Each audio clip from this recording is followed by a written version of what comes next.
राष्ट्रपति द्रौपदी मुर्मू ने स्लोवाकिया की राजधानी ब्रातिस्लावा में आयोजित स्लोवाकिया भारत बिजनेस फोरम को संबोधित किया। उन्होंने इस मंच को दोनों देशों के बीच आर्थिक सहयोग को प्रगाढ़ करने और परस्पर लाभकारी साझेदारियों को मजबूत करने का एक महत्वपूर्ण अवसर बताया है। राष्ट्रपति द्रौपदी मुर्मू ने स्लोवाकिया की राजधानी ब्रातिस्लावा में आयोजित स्लोवाकिया भारत बिजनेस फोरम को संबोधित किया। उन्होंने इस मंच को दोनों देशों के बीच आर्थिक सहयोग को प्रगाढ़ करने और परस्पर लाभकारी साझेदारियों को मजबूत करने का एक महत्वपूर्ण अवसर बताया।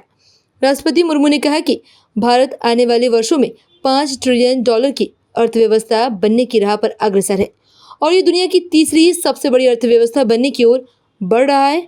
उन्होंने स्लोवाकिया निवेशकों और उद्यमियों को भारत में व्यापार के अवसरों को लाभ उठाने का आमंत्रण भी दिया। स्लोवाकिया दौरे के दौरान राष्ट्रपति मुर्मू को कॉन्स्टेंटाइन द फिलोसोफर विश्वविद्यालय द्वारा डॉक्टरेट की मानद उपाधि से सम्मानित किया गया।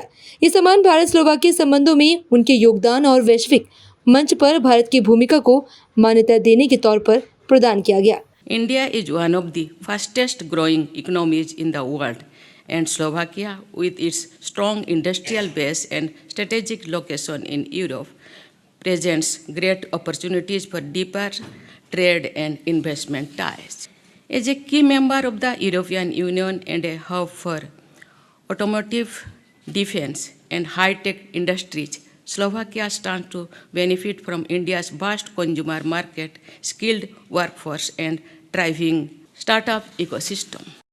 I extend my sincere gratitude to the Rector and the University for this recognition, which I accept on behalf of the 1.4 billion people of India. This is an honor that is being bestowed upon a country and civilization that has been a beacon of peace and learning since time immemorial.